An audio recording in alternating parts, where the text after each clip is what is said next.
Welcome to our deep dive into the world of trauma. You're really interested in learning more about how trauma affects us physically and emotionally and how to recover from it. Yeah. And you chose The Body Keeps the Score by Bessel Kolk. Yeah, So this is going to be really interesting. it is. And Dr. Kolk, he's been a leading expert in the field of trauma for decades.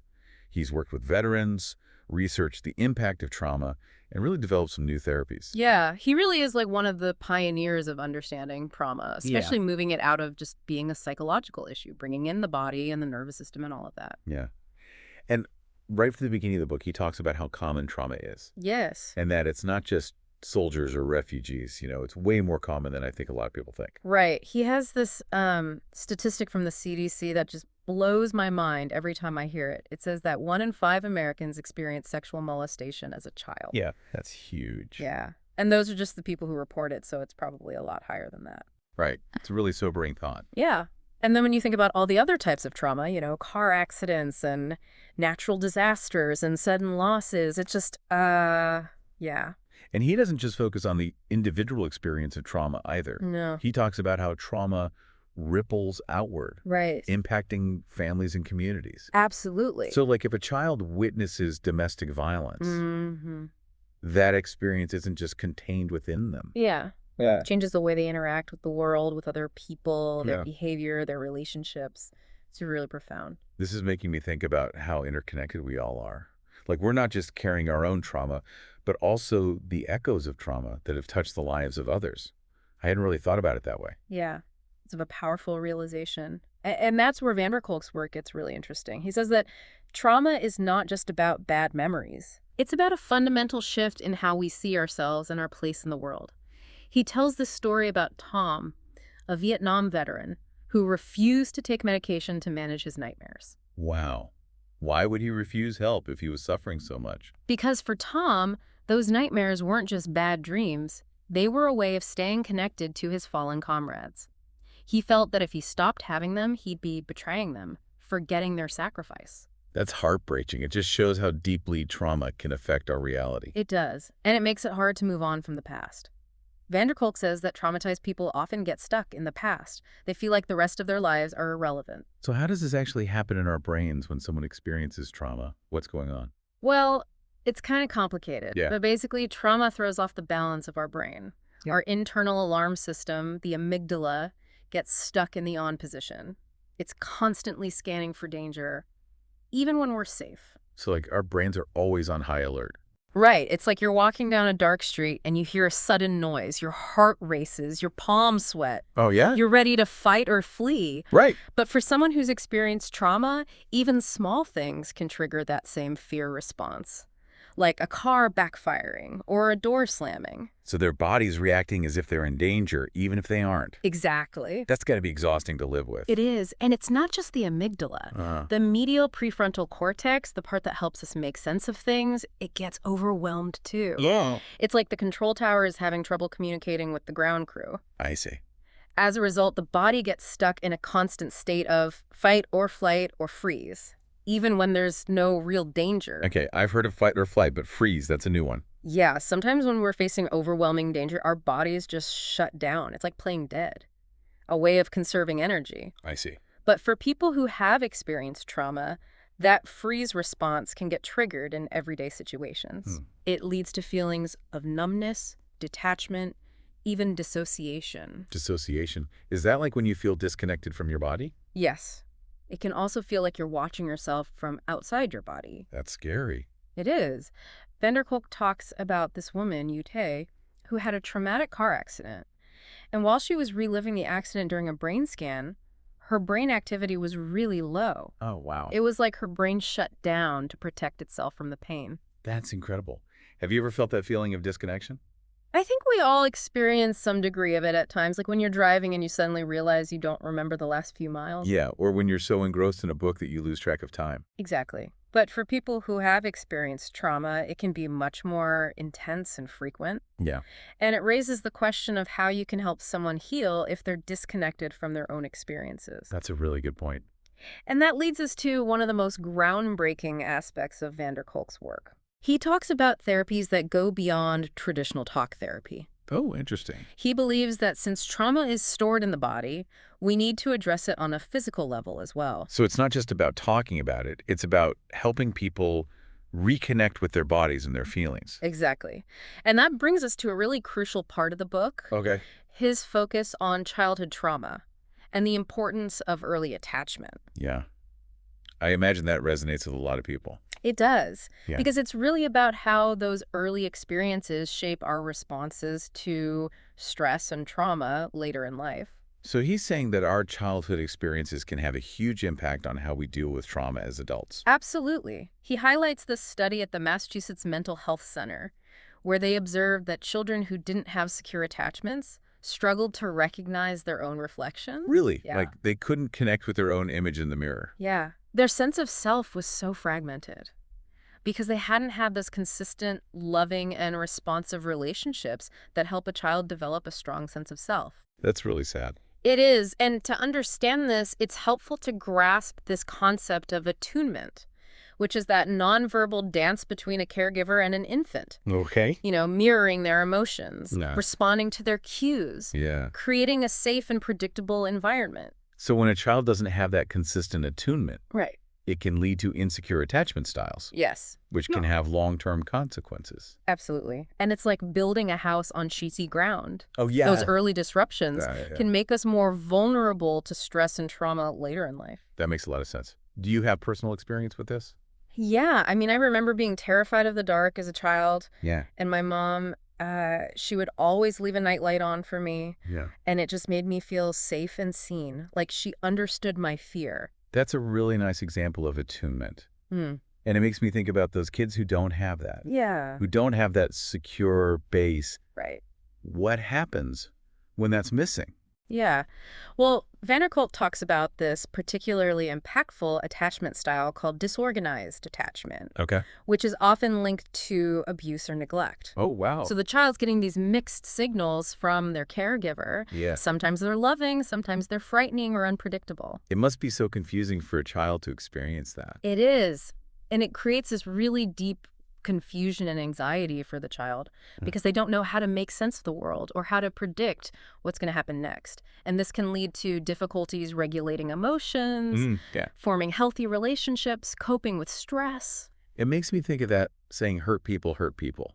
Yeah. If someone hasn't experienced secure attachment themselves, it can be really hard for them to provide that for their own children. It's true. And it's not about blaming anyone. Right. It's about understanding the cycle Yeah. and breaking it. So this leads us to one of the most important pieces of research that Van der Kolk discusses, the ACE study. Yeah. The Adverse Childhood Experiences study. Can you remind us what that was about? Sure. So the ACE study was this really groundbreaking research that looked at the long-term health impacts of adverse childhood experiences.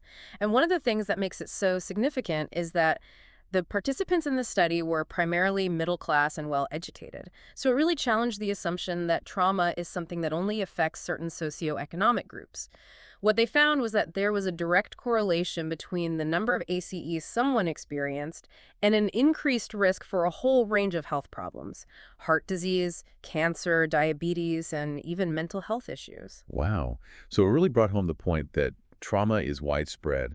It impacts people from all walks of life, and that those early experiences can literally have lifelong consequences for our physical and mental health. Exactly. It's a powerful testament to how deeply interconnected our experiences are with our biology. Yeah. It's amazing to think about. Yeah, and Van der Kolk even argues that existing diagnoses like PTSD often fall short when it comes to the complexity of childhood trauma. So he proposes this new diagnosis called developmental trauma disorder. Okay. So how is that different?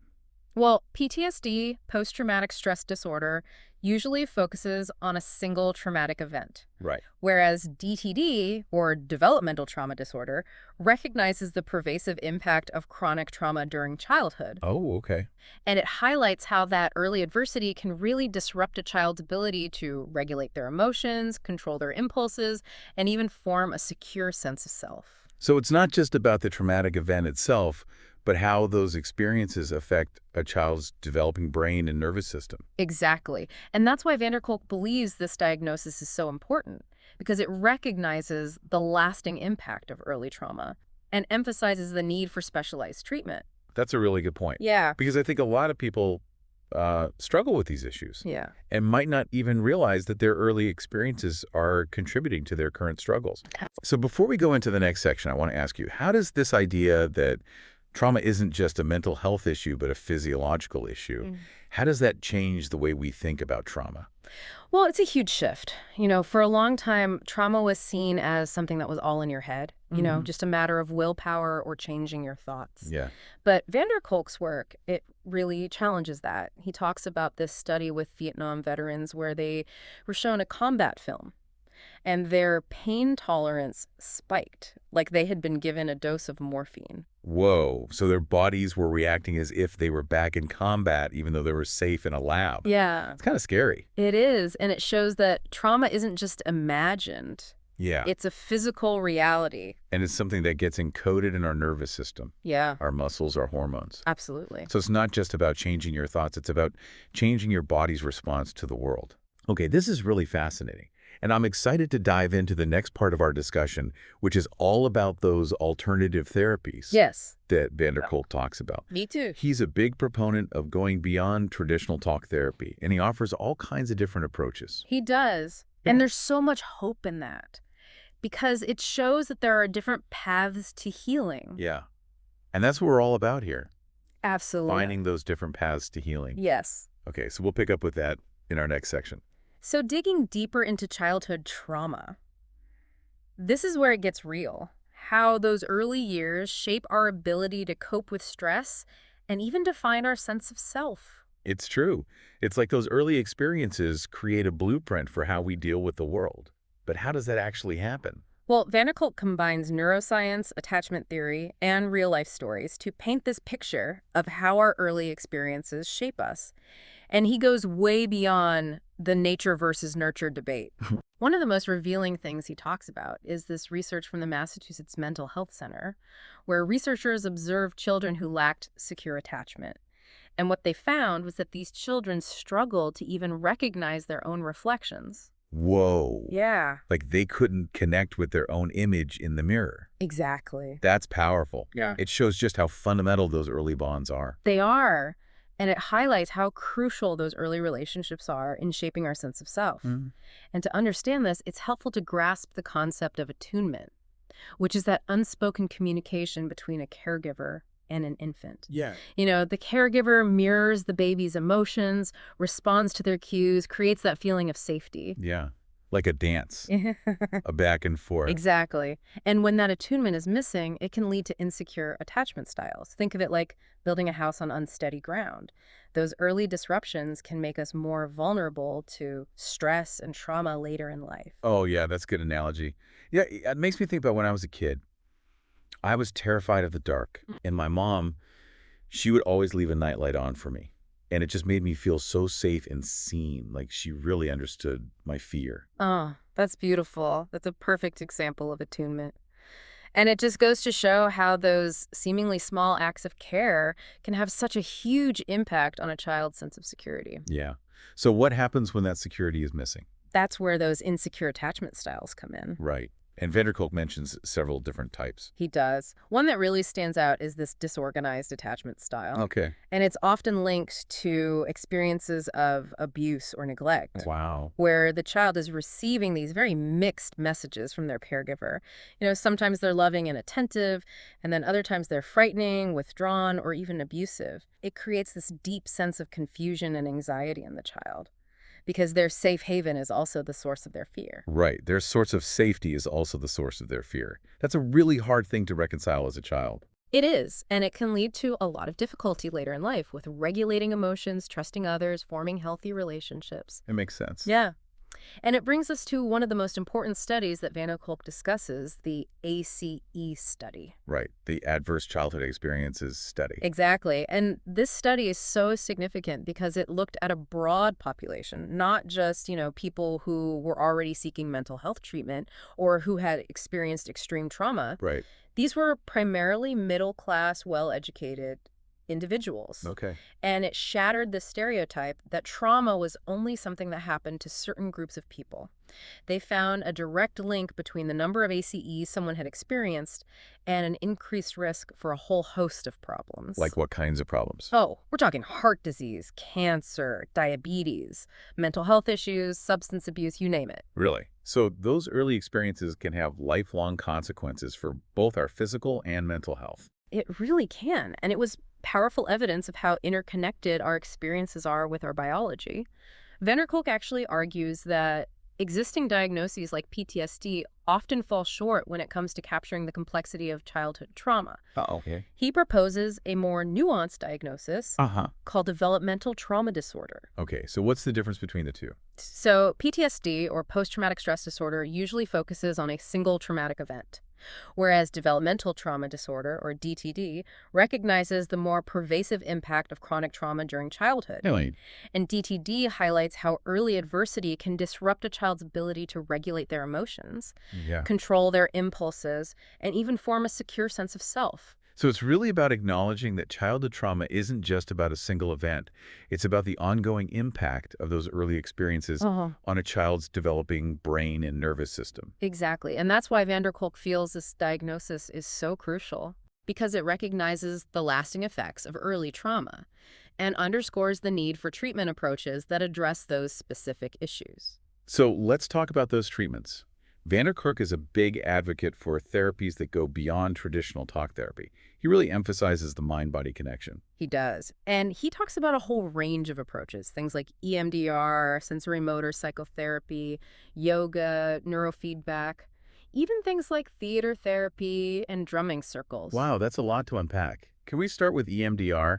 I know it's been shown to be really effective for treating PTSD, but I'm not entirely sure how it works. So EMDR stands for eye movement desensitization and reprocessing. Okay. And it involves focusing on a specific traumatic memory while you're also tracking the therapist's fingers as they move back and forth across your field of vision. I'll admit it sounds a little weird. I know, it does, but there's actually really solid research behind it.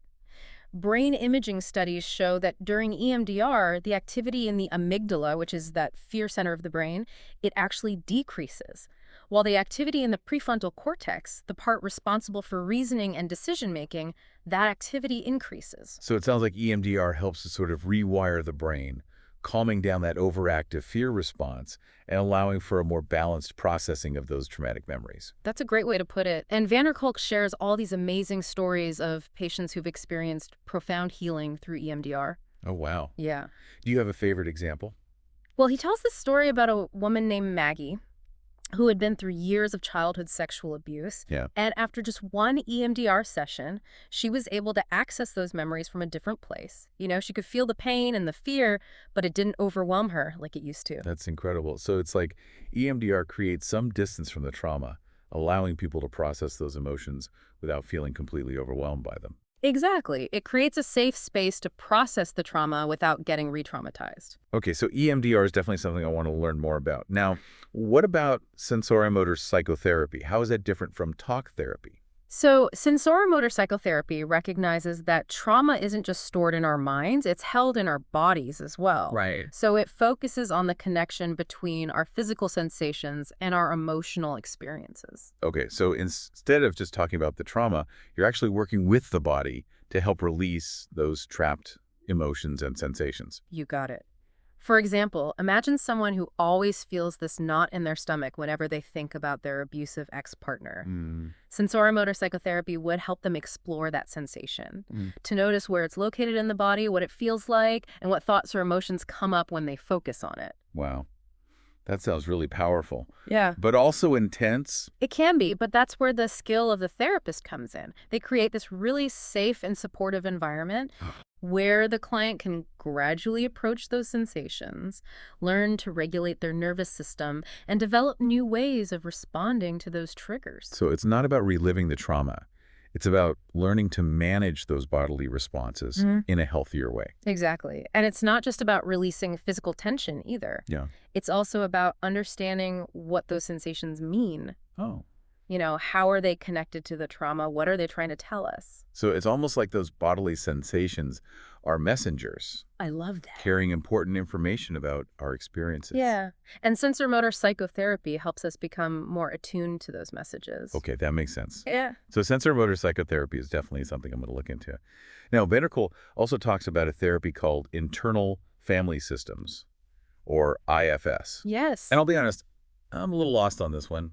What exactly is it? So IFS is this really fascinating approach that views the psyche as being made up of different parts. Parts like what? Like subpersonalities that hold different emotions, beliefs, memories. It's like we have this inner committee, and sometimes those committee members are in conflict with each other. Yeah, I can definitely relate to that. It's like having all these different voices in your head all vying for attention. Exactly. And IFS helps us understand how those parts interact. Oh, okay. How they might get stuck in certain roles and how they might be contributing to our emotional and behavioral patterns. So how might this work with someone who has experienced trauma?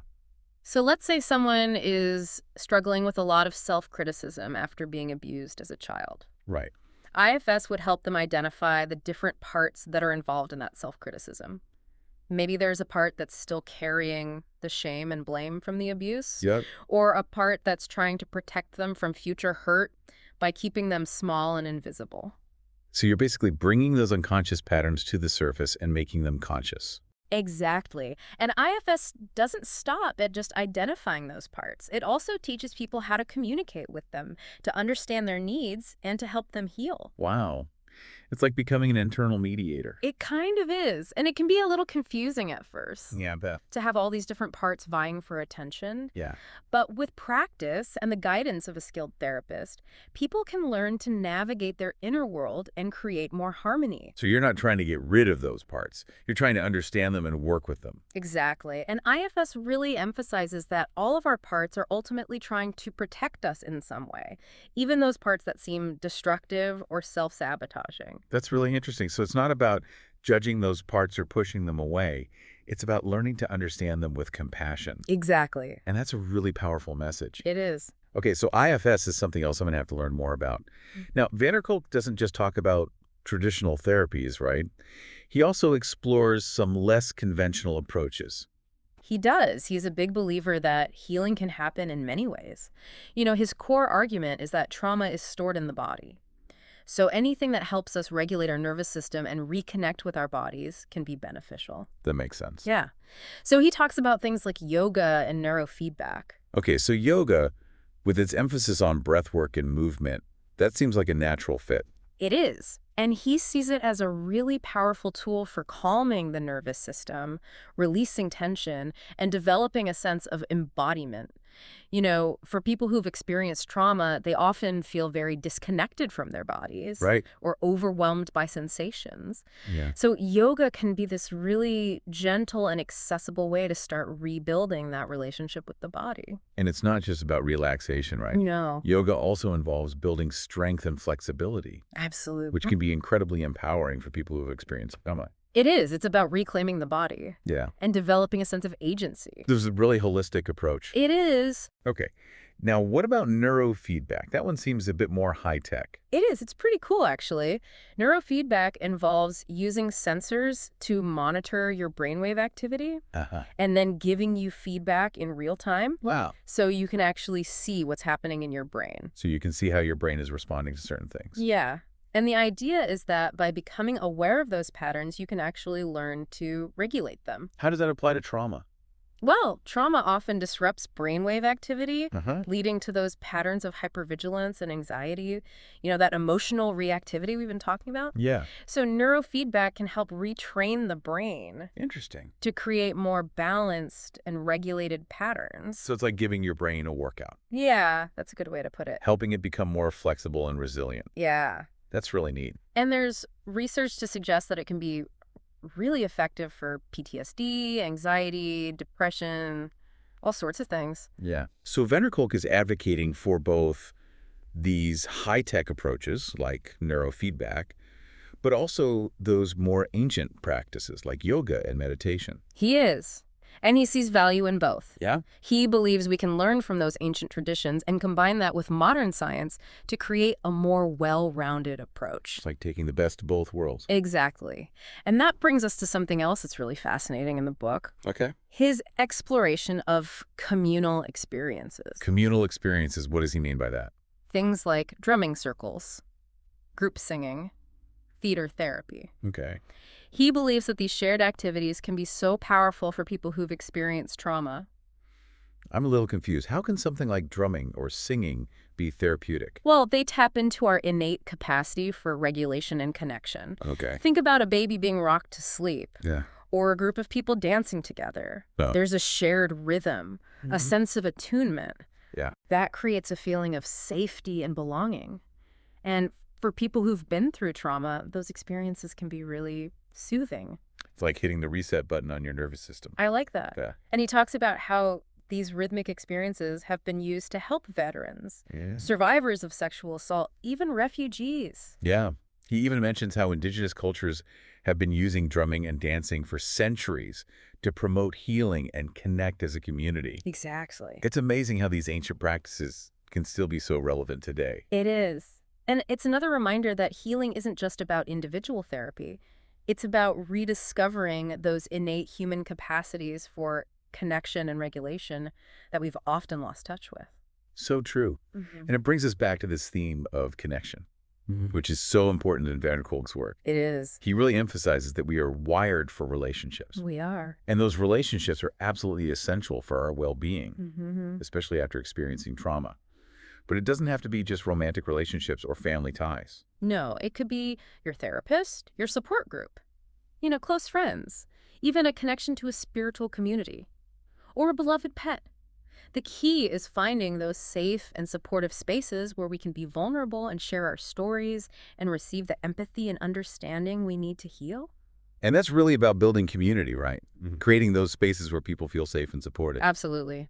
And Van der Kolk talks about creating a more trauma-informed society. Okay. Where people are met with empathy and compassion. Yeah. Instead of judgment and punishment. So it's a societal shift that needs to happen. It does. And he challenges us to recognize the impact of trauma on individuals, families, communities, and to create systems that actually support healing and resilience. It's a big task. It is. But a really important one. It is. Okay. Before we move on, I wanted to touch on one more concept that's been woven throughout our discussion of these different therapies. Okay. Mindfulness. Why is it so important for trauma recovery? Mindfulness is really about being present in the moment without judgment. Okay. Noticing our thoughts and feelings and bodily sensations without getting swept away by them. And for people who've experienced trauma, this can be really challenging. Oh, yeah. Because they're often stuck in the past, reliving those painful memories over and over, or they're consumed by anxiety about the future. Right. So mindfulness offers this way to step out of that time warp and come back to the present moment. So it's about grounding yourself in the here and now. Exactly. Rather than getting lost in those mental loops of fear and worry. But how do you actually do mindfulness? Is it just about meditation? It can be, but it can also be much simpler than that. Right. One of the most basic practices is just paying attention to your breath. Right. Noticing the rise and fall of your chest. Yeah. The coolness of the air as you inhale. The warmth as you exhale. You can also bring mindfulness to everyday activities like walking, eating, washing the dishes. So it's about bringing that quality of awareness to those moments that we usually just rush through. Exactly. And Van der Kolk emphasizes that it's not just about our thoughts and feelings, it's also about tuning into our bodies, noticing those physical sensations we've been talking about, the tightness in our chest, the fluttering in our stomach, because those sensations are often the first sign that we're getting triggered or overwhelmed. Right. So by learning to pay attention to them, we can start to interrupt those automatic stress responses. And choose a more skillful way of responding. You got it. So it's like creating that bridge between our minds and our bodies, becoming more whole. Beautifully said. Okay, I'm sold on mindfulness. Yeah. It sounds like a really powerful tool for reclaiming our peace and developing a more compassionate relationship with ourselves. It is, and it lays the foundation for so many of those other therapies we've talked about. Because when we can be present with our experience without judgment, it creates more space for healing to occur. Yeah, I could see how that would be essential. Yeah. So now that we have this better understanding of the impact of childhood trauma and the importance of mindfulness. I'm excited to dive into some of the specifics of those therapies, how they work, what makes them effective, and how people can actually access these treatments. Me too. We've got a whole toolkit to explore, We do. each one offering a unique way to help people heal and reclaim their lives. Great. But before we go there, I want to ask you, if trauma can have such a profound impact on our bodies, what can we do to actually help our bodies heal? What are some practical steps we can take to regulate our nervous systems and create a sense of safety in our bodies? That's such a great question. And luckily, Kolk offers a whole range of tools and practices that can help us on that journey. Okay. From simple breathing exercises to movement to just bringing mindful awareness to our body. There are so many ways to support our body's natural healing process. I think that's really encouraging for people to hear, because sometimes healing from trauma can feel so overwhelming, like it's this huge mountain to climb. It can. But maybe by breaking it down into those smaller, more manageable steps, it can feel a little less daunting. Absolutely. And that's what I appreciate about Kolk's approach. Yeah? He's not promising a magical cure or some one-size-fits-all solution, but he empowers us to be active participants in our own healing by providing this toolkit of practices that we can experiment with and integrate into our lives. So it's about finding what works for you, Yes. what feels safe and supportive, Exactly. and what brings you a sense of ease and connection. Yes. All right. I'm ready to dive into that toolkit. Yeah. Let's explore those practical strategies that can help us regulate our nervous systems, reconnect with our bodies, and create a foundation for healing. Okay, so let's be practical. What tools and techniques can actually help us regulate our nervous systems and reconnect with our bodies after trauma? Well, one of the most basic but powerful tools is breathing. Breathing. We kind of do that automatically, right? We do, but conscious breathing can make a huge difference. When we slow down and deepen our breath, especially focusing on a long exhale, we're actually activating the parasympathetic nervous system. That's the rest and digest system. Yeah. The opposite of that fight or flight response that trauma triggers. So it's like hitting the brakes on that anxiety spiral. Exactly. I've definitely noticed that when I get stressed, my breathing gets really shallow and fast. That's a really common response. And just by consciously shifting that pattern, taking a few slow, deep breaths, we can calm down that overactive nervous system. Okay, that seems simple enough. What else can we do? Kolk also talks about movement and exercise, and this doesn't have to be about joining a gym or anything intense. It's about finding ways to move your body that feel good and help you release tension. So like dancing, gardening, taking a walk in nature, even just stretching at your desk. Yeah, exactly. It's about finding what works for you, what helps you reconnect with your body in a positive way. I know, for me, being out in nature is so calming. There's something about the fresh air and the trees. It just soothes my whole system. That's a great example of how we can use our senses to regulate our nervous system. And speaking of senses, Kolk also talks about the importance of touch. Oh yeah, touch.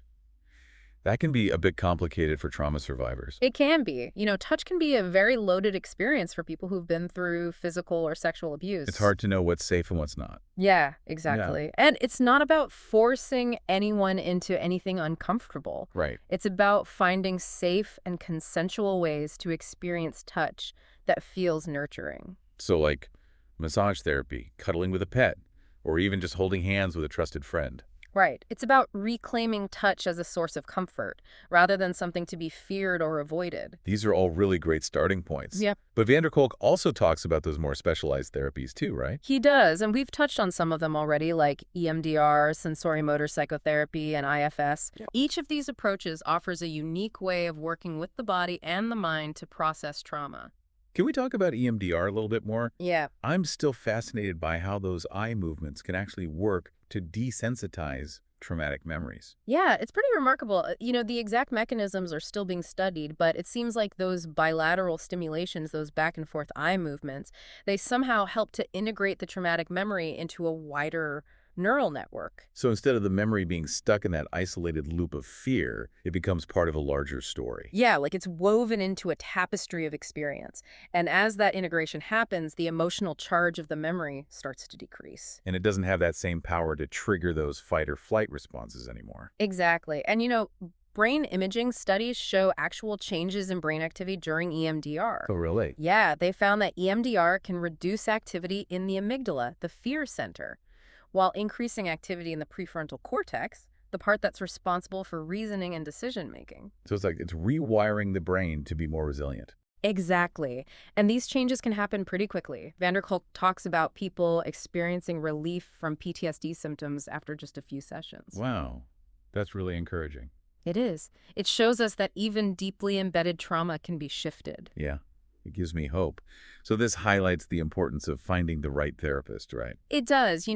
Not all therapists are created equal when it comes to treating trauma. You really want to find someone who's specifically trained in these approaches. That makes sense. Yeah. Someone who understands the nuances of trauma and how to approach it in a way that's safe and effective. And luckily, there are more and more therapists specializing in trauma treatment now. Yeah. And there are resources like the Trauma-Informed Therapist Network that can help people find someone in their area. That's good to know.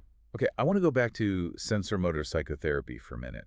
You mentioned that it focuses on the connection between our physical sensations and our emotional experiences. But how does that actually play out? What does a session look like? Well, it depends on the therapist and what the client needs. But often it involves bringing awareness to the bodily sensations that come with trauma. Okay.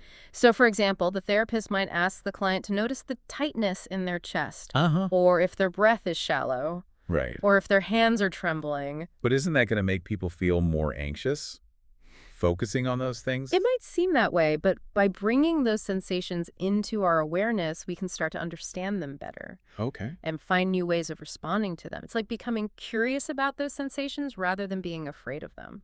So instead of being overwhelmed by them, we learn to be curious about them. Exactly. And the therapist helps to create a safe space for the client to do that.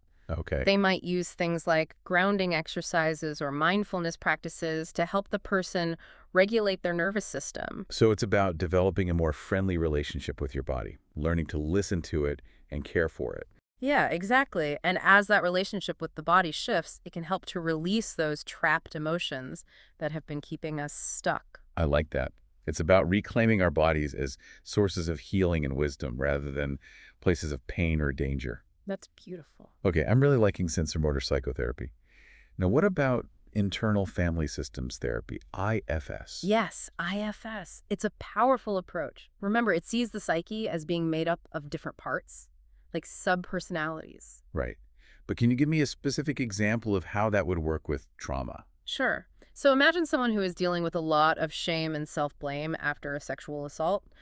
IFS would help that person identify the different parts of themselves that are involved in those feelings. Okay. Maybe there's a part that holds the terror of the experience, or a part that's trying to protect them from future harm by shutting down emotionally, or even a part that has internalized the voice of the abuser. It's almost like you're mapping out your inner world. That's a good way to put it. And once those parts are identified, the therapist can help you understand them, where they came from, what their motivations are, and how they're affecting your life. Because sometimes those parts that seem like they're hurting us are actually trying to protect us. Yeah, in their own way. And IFS is all about recognizing that all of our parts, even the ones that we don't like, deserve compassion. It's about accepting all parts of yourself, the good and the bad. Exactly. And as we learn to do that, we can create more inner peace and self-acceptance. Okay, I'm starting to understand IFS a little better, and I definitely want to learn more about it. So as we wrap up our deep dive into The Body Keeps the Score, what advice would you give to our listeners who are on their own healing journeys? What can they do today to start tuning in to their bodies and supporting their healing? That's a great question. First, I would say cultivate a practice of mindfulness. Even if it's just for a few minutes each day, notice your breath, your body, your surroundings. Pay attention to any tension or discomfort in your body with curiosity. So simple, but so powerful. What else? Movement is also essential. Find a form of movement that you enjoy and make it a regular part of your life, whether that's dancing, walking, yoga, or anything else that feels good. And don't be afraid to reach out for support, right? Absolutely. Connect with trusted friends, family members, join a support group, consider therapy if you need more help. Remember, you are not alone, and there are people and resources out there to support you. And lastly, be patient with yourself. Yes, healing takes time. There will be ups and downs, but don't give up hope. This has been such an incredible conversation. Thank you so much for sharing your wisdom and insights with us. It's been my pleasure, and remember, healing is possible. Thanks for joining us for this deep dive into trauma and the body. We'll see you next time.